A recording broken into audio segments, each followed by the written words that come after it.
Cañas, Rocío Monasterio, muy buenas noches. Buenas noches. ¿Cómo está usted? ¿Todo en orden? Muy bien, todo en orden, como tiene que ser. Nos alegramos de que esté aquí puntual a su cita, como siempre, con el gato. O sea, desde hoy ya no existen, ¿eh? Desde hoy, teóricamente, ha desaparecido la ley de seguridad ciudadana y debería comenzarse por cualquiera de esos proyectos. Hasta ahora, lo normal era presentar un texto alternativo antes de que desapareciese.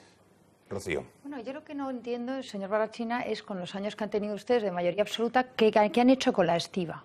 O sea, realmente no han hecho nada. Entonces, la estiba es un problema que nos hacía desiguales, o sea, en el que unos señores son unos privilegiados, una casta privilegiada, y ustedes las han protegido todos los años que han estado en el gobierno. Y ahora no se amparen en que es una directiva que viene de Europa, porque en esto creen o no creen. ¿Creen ustedes que tiene que haber una casta de privilegiados, que el resto de los españoles no pueden acceder a ese puesto de trabajo, que se pasan el trabajo de padres a hijos, que las mujeres no pueden acceder, por supuesto, y que tienen unos sueldos que ya le gustaría al presidente del gobierno? ¿Creen ustedes que eso es defendible en España hoy? Porque no se trata de ampararse en el tema europeo, se trata de que ustedes tuvieron todos los años que quisieron para derogar, para conseguir poner la estiba en su sitio y conseguir que no nos costara a todos los españoles, porque nos está costando cada día que una empresa decide no pasar por España, porque los costes de pasar con la mercancía por España son 3 veces más que en otros puertos europeos. Eso lo estamos pagando todos los españoles de nuestros impuestos, y ustedes tuvieron años para hacerlo. Entonces no me parece bien que hoy nos montemos un número cuando han tenido todos los años que quisieron para defender eso, ¿no? Y hay que defenderlo con claridad. La estiba hay que desmontar esa casta de privilegiados, porque no se puede permitir hoy en España que haya pues un grupo protegido como están. A la gente que trabaja en las grúas, en las obras, que también tienen un trabajo penoso de muchas horas y mal pagado, les gustaría tener las condiciones que tienen los estibadores, y no las tienen. Ese es el discurso que hay que hacer. Por otra parte, me habla usted de las vallas, de Melilla, etcétera, etcétera. Claro, es muy difícil hablar de todo eso cuando hemos tenido al presidente Rajoy hace poco diciendo que él no era partidario de las fronteras.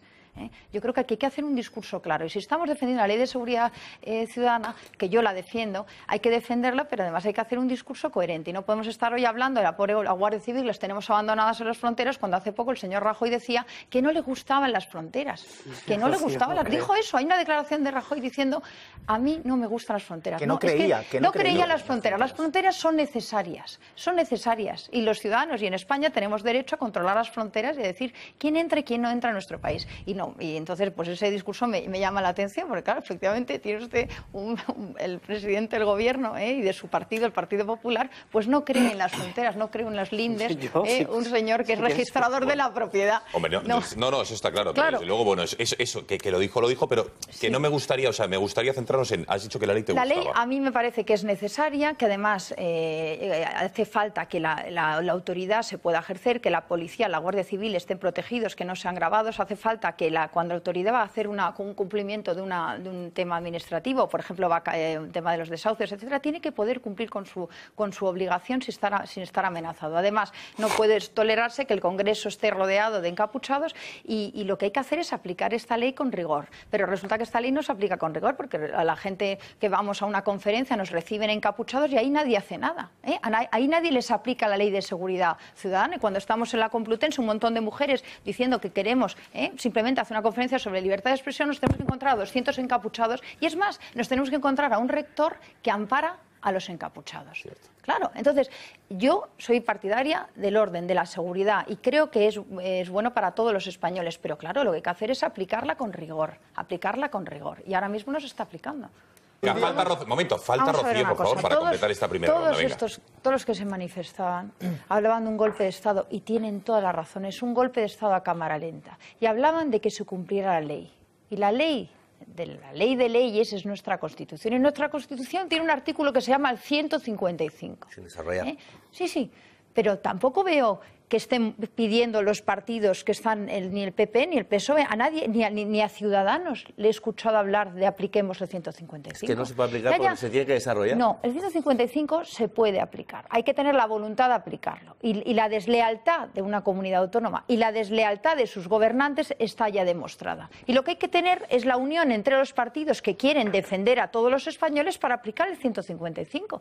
Y esto, desde Vox, lo llevamos pidiendo desde hace 2 años y el 26 de julio concretamente presentamos un escrito al presidente del Gobierno instando a la aplicación del 155. Entonces, como primera medida, el 155 existe para eso y yo creo que se dan todas las condiciones para aplicarlo. Y la gente está pidiendo la aplicación del 155. Y no solo que lo pida la gente, es que la Constitución y la ley y el Estado de Derecho está para que se cumpla y para que se respete. Y no hacerlo nos pone en una situación peligrosísima y lo estamos viendo. Y hoy están liderando el discurso político los secesionistas porque no hay voluntad política al otro lado para hacer cumplir la ley. Rocío, ¿tú crees que una declaración del presidente del Gobierno, o de que sea, es que no quiero llevarlo a la arena política, de verdad, porque fíjate que yo he sido representante de un partido político muchos años y sabes que milito en él, o sea que no, pero no quiero llevarlo ahí, de verdad, porque creo que es un momento de unión entre los partidos políticos que defendemos la Constitución y la convivencia de Cataluña, de verdad.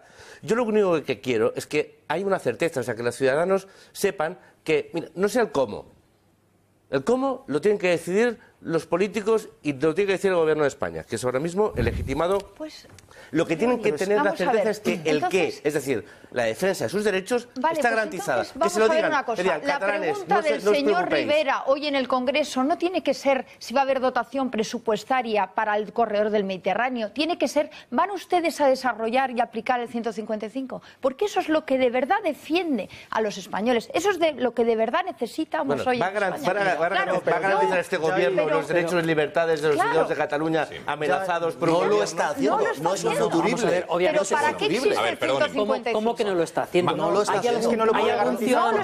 ¿Hay algún ciudadano catalán que haya perdido algún derecho? Sí. Ha habido un referéndum, hubo un referéndum, ¿no? ¿Ha habido algún ciudadano catalán que, permíteme, ha habido un ciudadano catalán de los 6 millones que haya perdido un solo derecho que le corresponde como español? Sí, los padres a educar sus hijos, permíteme, Rocío, ¿acaso no recibe su prestación por desempleo, su jubilación, efectivamente, no han perdido un solo derecho. Quien ha perdido los derechos porque no los tenía es Artur Mas a condenar, a convocar más referéndums. De hecho, está inhabilitado. La justicia puede ser lenta, pero todo el que incumpla la ley en Cataluña caerá. Antes Señor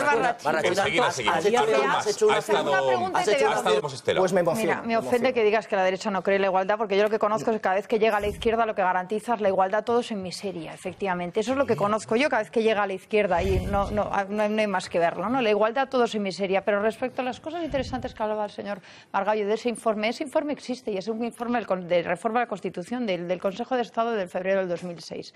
En ese informe se habla de una reforma... El gobierno de Zapatero en aquel entonces. Exacto. Entonces es un informe en el que se acomete en cómo se puede reformar la Constitución para hablar de plurinacionalidad y de reformar el Senado para que sea una Cámara territorial donde todas las comunidades autónomas tengan más peso. Y esto está por escrito y a este informe se refiere el señor Rajoy el 3 de agosto del 2015, si no me equivoco, cuando dice probablemente habrá que ir pensando en una reforma de la Constitución y probablemente según el informe del Consejo de Estado del 2006. Ese es el papel en el que de lo que se está hablando. Y en lo que se resumen básicamente es en dar más poder a las comunidades autónomas. Es ir exactamente en el camino en el que no debemos ir, porque es ir en el camino de la desigualdad de todos los españoles, porque las comunidades autónomas lo que nos han garantizado a todos los españoles es ser desiguales, porque resulta que hay ciudadanos y hay españoles de primera y hay españoles de segunda, según en qué comunidad autónoma estén. Y precisamente la reforma de la Constitución de la que están hablando y el papel del Consejo de Estado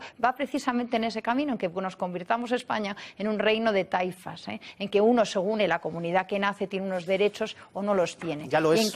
Y en que los políticos estén pensando en las comunidades autónomas, en el bien de su comunidad autónoma y no en el de toda España, que es en lo que debían estar pensando. Y ese es el gran error. Y por desgracia yo temo que nos vamos encaminando hacia allí. Venga, Rocío. Bueno, para defender el libre mercado lo primero que hay que hacer es acabar con castas como los de estibadores. Yo no entiendo la huida del otro día de Ciudadanos del Congreso cuando hubo que votar precisamente a favor de la libertad de mercado, ¿no?